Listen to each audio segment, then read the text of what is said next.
இன்னைக்கெல்லாம் சினிமா மோகத்தினால் உண்டான ஒரு மாற்றம் தான் இதற்கு காரணம் என்று நான் வரேன், ஏன் வரேன், சரியா? ஒருவேளை நான் வரேன். வணக்கம் மக்களே. அதாவது இன்னைக்கு நம்ம ஒரு விசித்திரமான ஒரு மனிதருடைய பேச்சை தான் நம்ம கேட்க போறோம். வருஷம் எதையாவது ஒரு பேசி மாட்டிக்கிட்டு வைரல் ஆக வேண்டியது. அதுக்கப்புறம் நானா சொன்னேன், கத்தரா சொன்னாரு அப்படிங்கிற மாதிரி சொல்லுவாரு. யாரையா அவரு அப்படின்னு கேட்டா வேற யாரு, 4 மாவடி குயல், 4 மாவடியே அப்படியே தன்னுடைய கட்டுப்பாட்டில வச்சிருக்கக்கூடிய நம்ம அண்ணன் தான் மோகன் சி அண்ணன். அவரு என்ன சொல்லியிருக்காரு, திராவிட கட்சிகளுக்கு என்ன சொல்லியிருக்காரு அப்படிங்கிறத நம்ம பார்க்க போறோம். பாருங்க. ஒரு தோல்வி என்பதான கேள்வி உங்களுடைய மனதில், எல்லா கட்சிகளுடைய மனதில் எழும்பி இருக்கிறது. செகண்ட நம்ம முந்தைய செகண்டெல்லாம் நம்ம எடுக்கல. அதுல என்ன சொல்லியிருக்காரு அப்படின்னு கேட்டீங்கன்னா, திராவிட முன்னேற்ற கழகத்தினுடைய தலைவரும் முன்னாள் முதலமைச்சருமான ஸ்டாலின் அவர்கள் எதுக்காக தோத்தாரு அப்படிங்கறது பேசுறதுக்கு, நலத்திட்டங்கள்லாம் நல்லா பண்ணீங்க, கல்வி திட்டங்கள், மருத்துவம், இப்படி பல காரியங்கள்லாம் பண்ணீங்க வச்சுக்க. பட் ஏன் தோத்தோம் அப்படிங்கிற மாதிரி நீங்க நினைக்கிறீங்க, கட்சிக்காரர்கள்லாம் நினைக்கிறாங்க அப்படிங்கிற மாதிரி சொல்லிட்டு பல காரியங்களை ஊட்டியிருக்காங்க. சரி, மக்கள் பார்வையில நம்ம இத பார்க்கணும் அப்படின்னு நம்ம தேடி பார்க்கும்போது, ஒரு சகோதரி மாற்றத்தை எப்படி இது பண்ணியிருக்காங்க அப்படிங்கறத கேளுங்க. நம்பி போட்ட பல கோடி மக்களுக்கு ஏமாற்றத்தை இந்த 20 நாள்லயே நிறைய கொடுத்துட்டாங்க. இதுக்கப்புறம் மாற்றம் வருமான்னு கேட்டா, என்னை பொறுத்த வரைக்கும் இந்த 20 நாட்கள் நடந்த விஷயத்தை பத்தி மாற்றம் சத்தியமா வராது. நாங்க ஒரு புதிய மாற்றத்தை விரும்பி போட்டோம், கடைசியில அதுவும் சொத்தையா போயிடுச்சு அப்படிங்கிற மாதிரி இந்த தாவேக தலைவர் விஜய் அவர்களை குறித்து சொல்றாங்க. அவருடைய ஆட்சி நிலைமைகள் ரொம்ப மோசமாக இருக்கிறது அப்படிங்கிற மாதிரி சொல்லியிருக்காங்க. புதிய ஆட்சி வரணும், புதிய மாற்றங்கள் வரணும் அப்படிங்கிறதுக்காக ஓட்டு போட்டாங்க. சரியா? ஓட்டு போட்டு புதிதானவர்களை தேர்ந்தெடுக்கிறாங்க. சரி, மக்கள் பார்வையில அது அப்படியா இருக்கு, இவர் பார்வையில என்னவா இருக்கு அப்படிங்கிற இன்னொரு செகண்டா பார்ப்போம். மதுபானத்தினால 1,25,00,000 பேர் தினசரி குடிகாரர்களாய் மாறிவிட்டார்கள் என்று புள்ளி விவர 1,28,00,000 பேரு இதனால ஒயின் ஷாப்னால பாதிக்கப்பட்டாங்க அப்படிங்கிற மாதிரி சொல்றாங்க. என்னமோ திமுக எல்லாரும் குடிங்கப்பா அப்படின்னு சொல்லி ஆரம்பிச்சதை போல சொல்றாங்க. ஏன்னு கேட்டீங்கன்னா, கம்பெனியே அவங்க தான் வச்சிருக்காங்க, சரக்கு கம்பெனி, புரியுங்களா, சாராய கம்பெனி அவங்க தான் வச்சிருக்காங்க. TR பாலு மற்றும் பலர் இந்த சாராய ஃபேக்டரி வச்சிருக்காங்க. அவங்கள்ட்ட போய் சாராய வியாபாரம் பண்ணாதீங்க அப்படின்னு சொல்லவும் முடியாது, உடனேவும் அப்படியும் நிறுத்த முடியாது. ஏன்னா அதனால ஒண்ணுமே பண்ண முடியாது. ஒவ்வொரு கட்சிக்காரர்களும், கட்சியில இருக்கிறவங்களும் சாராய ஆலய ஃபேக்டரி வச்சிருக்காங்க. எல்லாம் தெரியாது, பினாமியில வச்சிருப்பாங்க. அதே போல சசிகலா இருக்காங்க இல்லையா, இவங்க ஒரு பிடாஸ் அப்படின்னு சொல்லி ஒரு கம்பெனி, அதுலயும் சாராயம் வருது. சரிங்களா, சரக்கு வருது. இப்படி வந்தாலும் அவங்கள இந்த ஒயின் ஷாப்பு தான் தோல்வி அடைய காரணம் அப்படின்னு சொல்வதெல்லாம் ஏற்புடைய காரியம் இல்லை. காரணம் என்னன்னு கேட்டீங்கன்னா, அதுக்கும் ஒரு சின்ன செகண்டை பார்த்து வந்துருக்கேன். மதுபான கடைகள் மூடப்பட்ட போது கிட்டத்தட்ட பாதிக்கும் அதிகமான பேர் மதுபானத்தை விட்டு வெளியே வந்துட்டாங்க. இப்ப எங்களுக்கு குடிக்கணும்னு தோணல அப்படின்னு தான் பேட்டி எல்லாம் கொடுத்தாங்க. டயத்துல எப்படின்னு கேட்டீங்கன்னா, ஒயின் ஷாப் எல்லாம் மூடப்பட்டதுனால எல்லாரும் மறந்துட்டாங்க அப்படிங்கிற மாதிரி இவர் சொல்றாரு. இந்த கொரோனா டயத்துல என்னன்னு கேட்டீங்கன்னா, சானிடைசரை குடிச்சாங்க, கள்ள சாராயத்தையும் எரிச்சாராயத்தையும் அதுக்கப்புறம் மறுபடியும் என்னெல்லாம் பாடம் பண்ணி குடிக்க முடியுமோ அப்படி குடிகாரர்கள் குடிச்சு பலர் செத்து போனாங்க. சோ இந்த மாதிரியான பலிகள் வராதுக்கு மறுபடியும் ஓபன் பண்ணினாங்க. சரி, இந்த ஒயின் ஷாப்பை இந்த கவர்மெண்ட் தான் கொண்டு வந்துச்சு, அந்த கவர்மெண்டா கொண்டு வந்துச்சு, இதனால தோல்வியா அப்படின்னு சொன்னா கிடையவே கிடையாது. திமுக செய்த மிகப்பெரிய பிழையான காரியம், பொன்முடி அப்படின்னு சொல்லி ஒரு இவராக இருந்தார். அவரு என்னன்னு கேட்டீங்கன்னா, ஆரம்ப புத்தடியிலேயே பெண்கள் எல்லாம் இலவச பேருந்து அப்படின்னு சொல்லி அறிவிச்சு அவரு ஓசில தானே போறீங்க அப்படிங்கிற மாதிரி ஒரு ஏளனமான வார்த்தையை பிரயோகம் பண்ணாரு. அந்த செகண்ட கூட பாருங்க. 4,000 ரூபாய் வாங்கினீங்களா? இப்ப பஸ்ல எப்படி போறீங்க? இங்க இருந்து கோயம்பேடு போகணும்னாலும், இங்க இருந்து எங்க போகணும்னாலும் எல்லாம் ஓசி பஸ்ல போறீங்க. சரியா? இப்படி சொன்னார். இப்படி சொல்லிட்டு பல அதுல இருக்கக்கூடிய அமைச்சர்கள் எல்லாம் சில காரியங்களை பேசிய இது பண்ணிட்டாங்க. அதாவது இலவசமா கொடுக்கல அப்படின்னா உன் சொந்த துட்டுல கொடுக்கல யாரும். கவர்மெண்ட் அப்படிங்கிறது வரியில மக்கள் வரி பணத்துல இருந்து கணிசமான தொகை இலவசமாக போகட்டும், இலவசமாக இது பண்ணட்டும். பெண்களுக்கு வந்து ஒரு ஃப்ரீ பஸ், அதுவும் ஸ்பெசிபிக்கா இந்த இந்த இதுதான், இந்த இதுலதான் போறது. இது வந்து எப்படின்னு கேட்டீங்கன்னா பள்ளி குழந்தைகளுக்கு பள்ளிகளுக்கு போகக்கூடிய ஒரு டப்பா பஸ், ஓட்ட பஸ், ஆக கழிச்சு போட்ட பஸ்ன்னு சொன்னா இந்த பஸ் தான். புரியுதுங்களா? இந்த பஸ் என்னன்னு கேட்டீங்கன்னா சக்கரா வண்டியை விட கேவலமா போகும், தட தடன்னு போயிட்டே இருக்கும். இன்னும் கொஞ்சம் வேகம் எடுத்துன்னு வைங்க எல்லாமே பிச்சு பிடிங்கிட்டு போகும். அந்த மாதிரியான பஸ்ல இலவசமாக கொடுத்தாங்க. சரியா? இலவசமாக கொடுத்தோம். ஓசியில போறீங்கன்னு சொல்லி பொன்முடி அவர்கள் பேசினார். அதற்கு அவர் வந்து என்னன்னு கேட்டீங்கன்னா மு.க. ஸ்டாலின் அவர்கள் மத்தளத்துக்கு 2 அடி என்பது போல நம்மவர்கள் செய்யக்கூடிய செயலானது எனக்கு ஓயாம தூக்கத்தை கெடுக்கிறதாக இருக்கிறது அப்படின்னு சொல்லி ஸ்டாலின் அவர்கள் சொன்னாங்க. அந்த செக்மெண்ட்டை கூட பாருங்க. மத்தளத்திற்கு 2 பக்கமும் அடி என்பதை போல இருக்கிறது என்னுடைய நிலைமை. இத்தகைய சூழ்நிலையில இருக்கக்கூடிய என்ன மேலும் துன்பப்படுத்துவது போல கழக நிர்வாகிகளோ மூத்தவர்களோ அமைச்சர்களோ நடந்து கொண்டால் நான் என்ன சொல்வது? யாரிடம் சொல்வது? நாள்தோறும் காலையில் நம்மவர்கள் யாரும் எந்த புது பிரச்சனையும் உருவாக்கி இருக்க கூடாது என்று நினைப்போடுதான் நான் கண் விழிக்கிறேன். பாத்தீங்களா? அப்போ இவர்கள் தோத்ததுக்கு மு.க. ஸ்டாலின் தோல்வி அடைந்தாரு அப்படிங்கிறதுக்கு காரணம் வாயாலதான் அப்படிங்கிறது நம்ம புரிஞ்சுக்கணும். ஒயின் ஷாப்பால கிடையாது.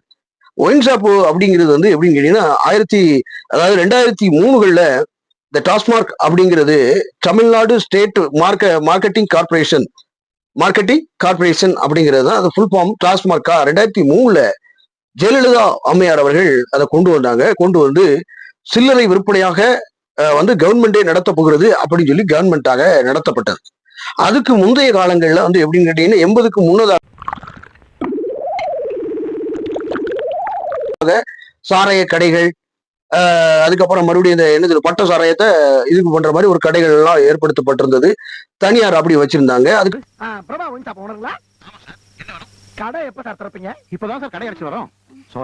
அப்புறம் மறுபடி ஒயின் ஷாப் என்றே ஒரு கடைகளை ஆரம்பிச்சு பக்கத்துல பார் அப்படி பல காரியங்கள் இருந்தது. இதனால வந்து சட்ட ஒழுங்கு பாதுகாப்பா இல்லை, கவர்மெண்டே நடத்தினா நல்லதா இருக்கும் அப்படின்னு சொல்லி கவர்மெண்ட் கையகப்படுத்தப்பட்டு ஒயின் ஷாப்புகள் இருக்கிறது.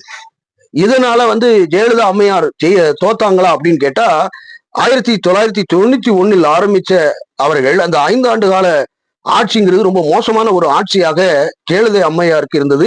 அந்த காலகட்டங்கள்ல கலவரங்கள் கட்டவிழ்க்கப்பட்டது, பல காரியங்கள் பண்ணப்பட்டது, பலர் செத்து மடிஞ்சாங்க. அதாவது தெற்கு ஆரம்பிச்சு திருநெல்வேலியில ஆரம்பிச்சு திருச்சி வரைக்கும் அந்த கலவரமானது ஒரு குறிப்பிட்ட ஜாதியினருக்குள்ள கலவரம் மூண்டது பயங்கரமாக இருந்தது.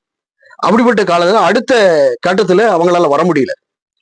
சரி, அதுக்கப்புறம் மறுபடியும் அவங்களுடைய நிலைப்பாட்டை மாத்தி என்ன பண்ணாங்க, புதிய சட்டத்திட்டங்கள், புதிய காரியங்கள், அறிவிப்புகள் இவைகள் எல்லாம் எந்த சுயநலமும் இல்லை, பொதுநலம் தான், மக்கள் நலம் தான் ஜெயலலிதா அம்மையார் செஞ்சாங்க.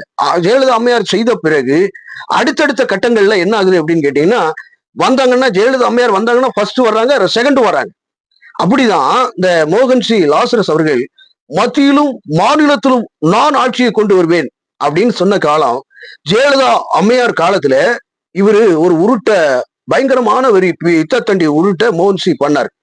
ஆனால் மறுபடியும் ஜெயலலிதா அம்மையாரு திரும்ப வராங்க. அந்த ஆட்சியில மாற்றம் வரும்னாரு, மோடி வேற ஆட்சி வரும், அதாவது ராகுல் காந்தி வருவாரு. ஏன்னு கேட்டீங்கன்னா ராகுல் காந்தி வந்து வேற மாதிரி சிந்தனைகள்ல வேற மாதிரி அவங்களுக்கு தோணுனே ஒரு பொய்ப்புரட்டை அவர் சொன்னார். சொல்லிட்டு மத்தியிலையும் மாறல, மாநிலத்திலும் மாறல, அப்படியே இருக்கிறவங்களே சீட்டிங் முதலமைச்சரே அந்த முதலமைச்சரே திரும்ப வராங்க. திரும்ப வந்த பிறகு அம்மையார் ஜெயலலிதா அம்மையார் வந்து ஏற்கனவே அவங்க உடம்பு சரியில்லாத உடல்நிலை இதா இருக்கு, அவங்களுடைய ஏஜ் காரணமாக உடல் இதெல்லாம் இருக்கிறதுனால அவங்க ஆரம்ப கட்டத்திலேயே அவங்க பதவி ஏற்கும் போதே ஒரு மாதிரி நடந்து வந்தாங்க. சரியா? அப்போ அந்த காலகட்டத்திலே ஜெயலலிதா அம்மையார் இறந்த பிறகு பின்னாளில் எடப்பாடி வந்து அறிவிக்கப்படுறாரு. திரும்பியும் அது ஆட்சி இதாகுது, வைக்குது.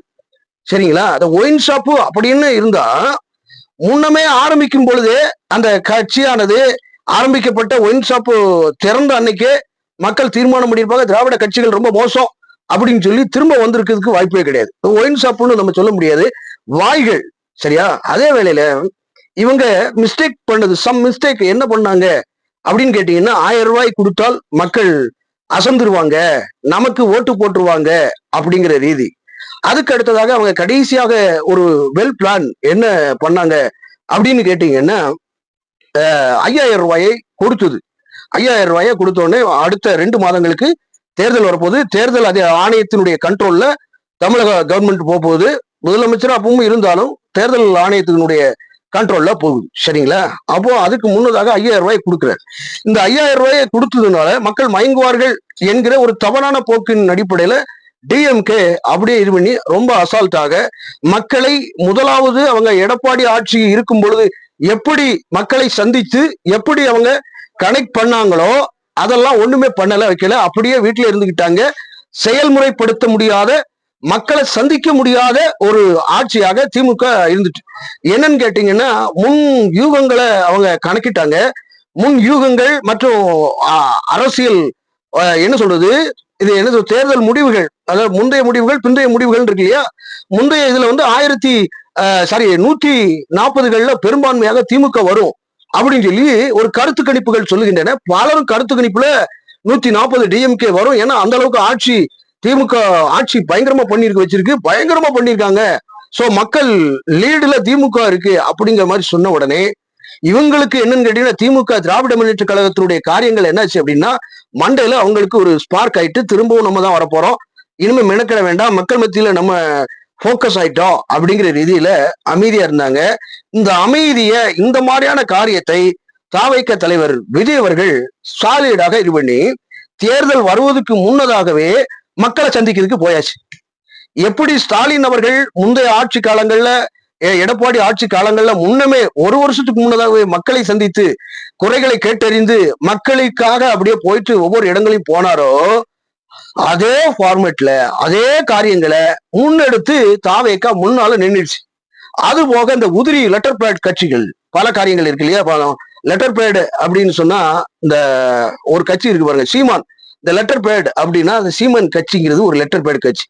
லெட்டர் பேட் அப்படின்னு சொன்னா ஜாதிய கட்சிகள்ல விடுதலை சிறுத்தைகள் என்னதான் அவங்க இது பண்ணாலும் வச்சாலும் அது ஒரு லெட்டர் பேட்னு தான் சொல்ல முடியும். அடுத்தவர்களை ஒட்டுண்ணியாக பயணித்தவர்கள். இந்த 2 கட்சிகளும் மாறி மாறி வந்து பல காரியங்களை பண்ணினாங்க, பல விஷயங்களை பண்ணிக்கிட்டே அப்படியே கடந்து போனாலும் இவங்க 2 பேருமே என்ன பண்ணாங்க, தாவேக்காவுக்கு எதிரான ஒரு அரசியலை பண்ணி தற்குறி அப்படிங்கிற வார்த்தையை பிரயோகம் பண்ணாங்க. அரசியல் சூழ்நிலைகள்ல மக்களை பொறுத்தளவையில திமுக, அதாவது தாவேக்கா ஜெயிக்கிறதுக்கு ஊன்றுகோலாக இருந்தவர்கள் இவர்கள் தான். யாரே இந்த லெட்டர் பேட் கட்சி இருக்கக்கூடிய சீமான் இருக்கான் பாருங்க, சீமான் மற்றும் இந்த சேட்டை திறமுருகன், இந்த பயிலுக்குலாம் ரொம்ப சேட்டை, ஓவர் சேட்டை. இவன் வந்து எப்படின்னு கேட்டீங்கன்னா, கட்சிக்கு ஒருவருடைய ஓட்டும் பெறாதபடி என்ன பண்ணிட்டா, கூச்சலும் குழப்பத்தையும் உண்டு பண்ணிட்டா இந்த பையன். இந்த பையன் பண்ணதுனால ஓட்டு, அதாவது என்னன்னா டெபாசிட் இழக்கிற அளவுக்கு போயிடுச்சு. இவங்க மேலையும் நம்பிக்கை இல்லாத ஒரு காரியங்கள் ஆயிடுச்சு. இவங்களும் ஒண்ணும் செய்ய மாட்டாங்க. அதுக்கு பிறகு விடுதலை சிறுத்தைகள் வருதுன்னு சொன்னா அவங்க என்னமோ இது மாதிரி அவங்க ஒரு காரியங்கள் விட போவாங்க, வைப்பாங்க. அப்போ இவங்களெல்லாம் நம்பாம புதிய மாற்றத்தை ஏற்படுத்தணும், புதிய மாற்றத்தை நம்ம இது பண்ணணுங்கிறதுக்காக வேண்டி என்ன பண்ணிட்டாங்க அப்படின்னு கேட்டீங்கன்னா, ஒட்டுமொத்தமாக தாவேக்காவிற்கு போட்டாங்க. அதுக்கு ஒரு என்ன மக்களை லீடு பண்ணி போனதுனால ஜெயிச்சுட்டாங்க. அது போக சினிமா மோகம் தான் சொல்ல முடியும். சினிமா மோகம் என்னன்னு கேட்டீங்கன்னா, விஜய் அவர்களை அவருக்கு ஃபேன்ஸ் இருக்கு, அவங்களுடைய நடிகர்கள் இருக்கு. இப்போ ஒண்ணு இல்ல, இதே இது விஜயகாந்த் அவர்கள் வரும்பொழுது எல்லாத்துக்கும் டப்பு கொடுக்குற மாதிரி வந்தாரு.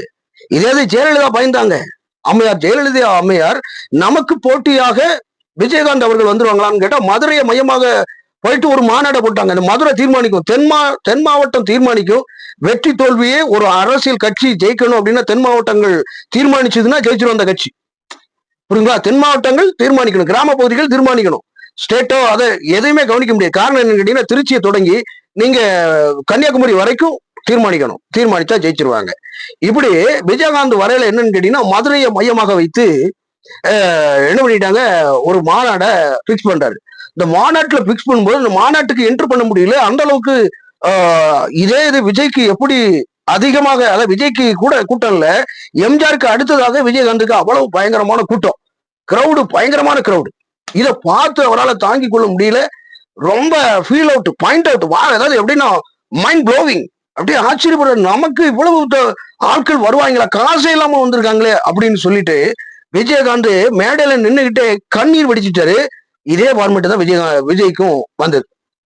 இப்போ அந்த காலகட்டத்துல ஜெயலலிதா அம்மையார் வந்து இவன் ரொம்ப டஃபா கொடுக்குறான் அப்படிங்கிற மாதிரி இது பண்ணி அவர் நல்லா ஜெயிச்சுக்கிட்டு வரும்பொழுது சில காரியங்கள் அதிகமாக டிகர் ஆகுறது, அதிகமாக டெம்ப்ட் ஆகுறதுக்கு காரணம் என்னன்னா, அந்த இதெல்லாம் இருக்கு இல்லையா, அது என்ன சொல்றது, சரி பேட்டியாளர்கள்னு கொடுப்பாங்க இல்லையா, டிவி, சன் டிவி, இந்த மாதிரியான எதிர்கட்சிகளுடைய டிவிகள்லாம் அவரை ட்ரிகர் ஏத்தி பல காரியங்கள் ட்ரிகர் ஏற்ற வேண்டியது, சட்டமன்றத்திலையும் ட்ரிகர் ஏற்ற வேண்டியது. ஏன்னா இவரு சடன் டெம்பர்.